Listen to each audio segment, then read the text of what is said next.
Hey everybody, welcome back to the Marriage Battle Plan, where our mission is to help you communicate clearly with your spouse so your marriage will last. Because we have this very firm belief, hashtag this, marriage doesn't have to suck. It doesn't. Been married 15 years, just about, at the time of this recording. Anyway, we wanted to shoot this quick video to say that we're sorry. And you might be wondering, what do we have to apologize for? Well, we've been silent for about a month and a half or two, but we wanted to let you know why that is, what we learned through it, and how it can help you in your marriage. So Jamie, can you take about the next 30 seconds and tell them sort of what happened, why we've been so silent suddenly, like we dropped off the planet?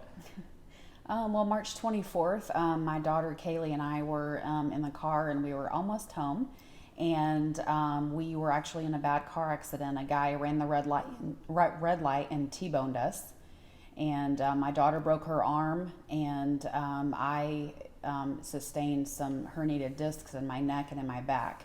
And so I've been out for about 8 or 9 weeks, and I'm finally starting to feel a little better. Yeah, and that's just, we're so grateful. I mean, you know, the guy was doing about 60 and just ran through the red light and hit him. I'm so grateful that, you know, Jamie and my daughter are both still alive.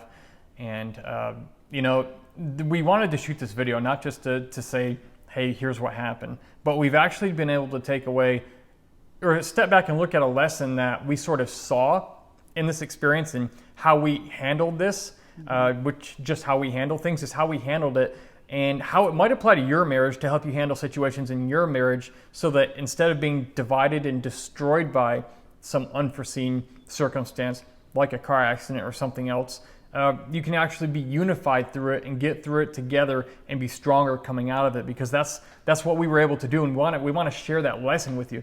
And so Jamie, can you tell them a little bit about what you were telling me a few minutes ago about what you thought that was that helped us do that?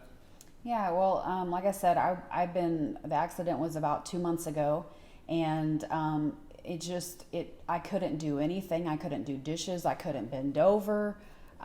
Everything hurt. Just to do anything hurt. Just to be awake, honestly, hurt.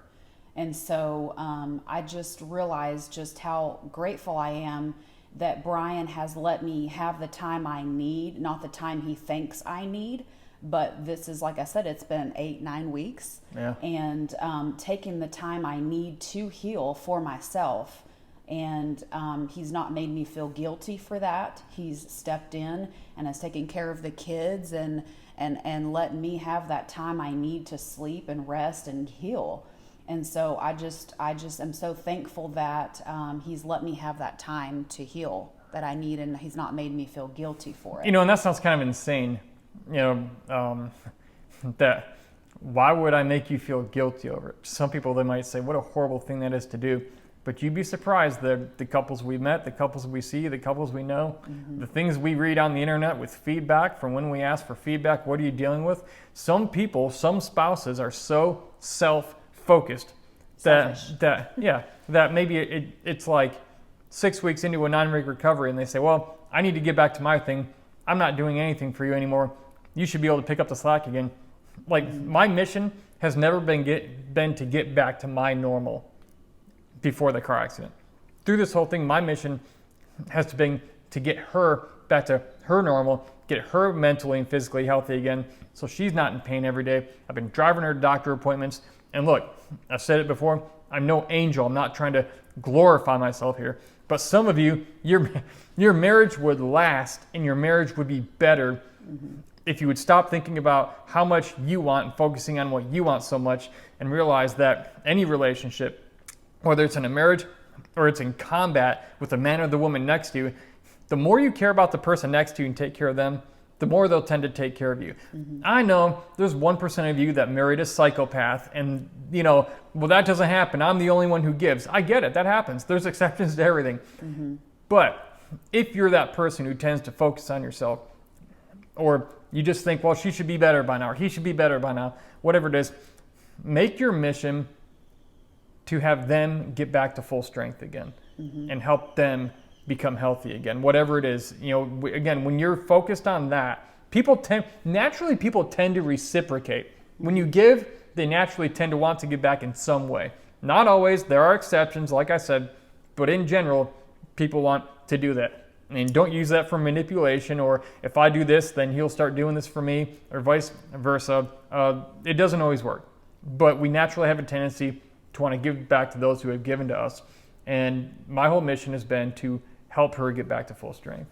And I mean, I remember when you were injured in Afghanistan. Yeah. You know, and I was there. She never left my I got there side. the day before he got there to the hospital, the day before.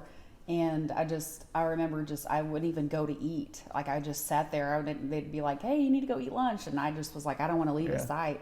And so I just say that not to glorify myself, but I was there for him during a really difficult time.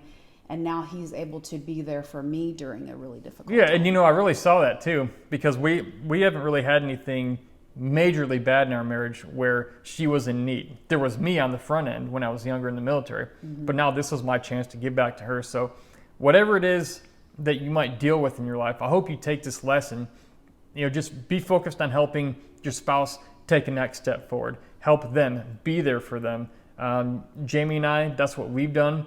And, you know, through this horrible car accident, we've come together. I've put myself aside, and I've helped her, and I've taken on extra weight to carry, because that's what you do. That's what good people do. That's what you do as a spouse, or in your commitment to somebody. You're there to pick up the slack when they don't have the strength to carry whatever they have because of something that happened to them. So I hope you'll apply this to your marriage, so your marriage will last, so it'll make it, not just make it or not just last for years, but it'll last happily for years. Because again, marriage doesn't have to suck. Yep. Sometimes it's just the people or the person in the marriage that sucks. And when you don't suck, marriage can suck less. Wow, that's a whole lot of suck.